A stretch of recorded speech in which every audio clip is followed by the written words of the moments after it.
for this invitation here.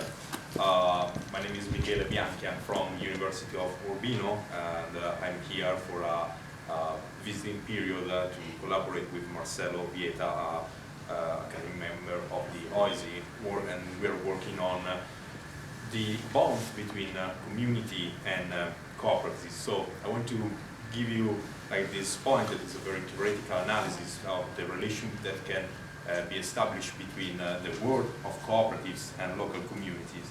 And to do this, I want to begin from one of the principles of the International Cooperative Alliance. In particular, the last one, the seventh, that I quote is, "Cooperative work for the sustainable development of their communities through policies approved by their members." End of quote. So, my research analyzed these bonds between cooperatives and communities. So, we know that normally cooperatives works for the benefits of their members. This is the mutuality aspects of cooperatives. But nowadays, many cooperatives are working for the wider interest, a more general interest of local communities. This one normally is perceived as a secondary and indirect consequence of the cooperative's work. So my analysis moves from the consideration that many local communities are using nowadays the form of cooperatives to structure new businesses for the socio-economic development of their territories. So it means that people recognize that cooperatives' principles and values are a way to create a new economy more focused on people's needs rather than profits. So these cooperatives operate with local community and use community assets in order to produce goods and services for the community interest. They involve circularity of local stakeholders such as local authorities, private businesses, civil societies, citizenship, and other organizations, because they operate for the general interest of the community. So the community must be involved in many ways. In order to study how this process of engagement and participation are useful for this community, I am adopting a framework based on social capital theories. So I consider here social capital as the amount of social relationship that people and organizations can activate in order to achieve their objectives or find resources for these objectives. There is a long debate about what is social capital and how can be studied, how can be applied in the real world. And this debate involves many authors and from different parts of the world and from many decades. So, for my research, that is right now at the theoretical stage, and next year we'll move on the field to study many co-ops in Italy, I want to elaborate a framework using two authors, Pierre Bourdieu and Robert Putnam, who have two opposite approaches to social capital. On one hand, there is Robert Putnam, who is directly influenced by the American sociological tradition rooted in Tocqueville's studies.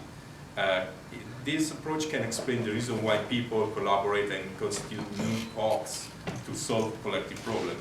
And he investigates the values and cultural elements that reinforce the civil society and the solidarities among citizens. On the other hand, we have the French philosopher Pierre Bourdieu, who investigates the conflicts in the society and the social exclusion using the social, economic, and capital and cultural capital as a tools to explain how people perpetuate inequalities.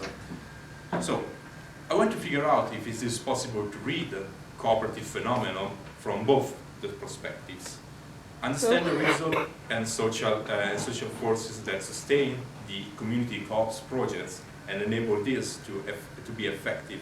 Alongside, I want to consider if the activation of founders' social capitals can lead to an exclusion of individuals or groups characterized by different social aspects. My caveat here regards the concern that often are used to promote community projects such as,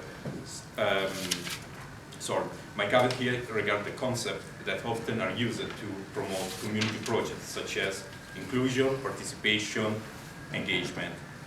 My concern is about the risk of fake community work.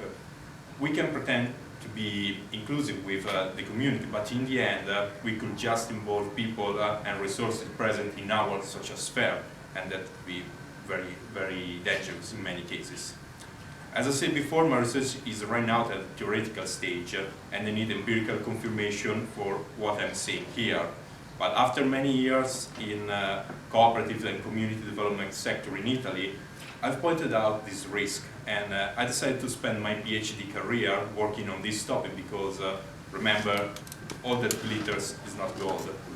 Community empowerment is effective when the people less inclined due to the scarcity of social bonds and cultural backgrounds for collaboration are engaged in this project. So what I want to give you here as conclusion is that every time you're going to set up a new project or you're working with your cooperatives, think about all the people that you can engage in your project, and if these people, even if they don't work in the first stage, how you can bring in the project, because only in that case, I repeat, only with people that are very difficult to involve, if they are engaged, that is a really effective community project. Thank you.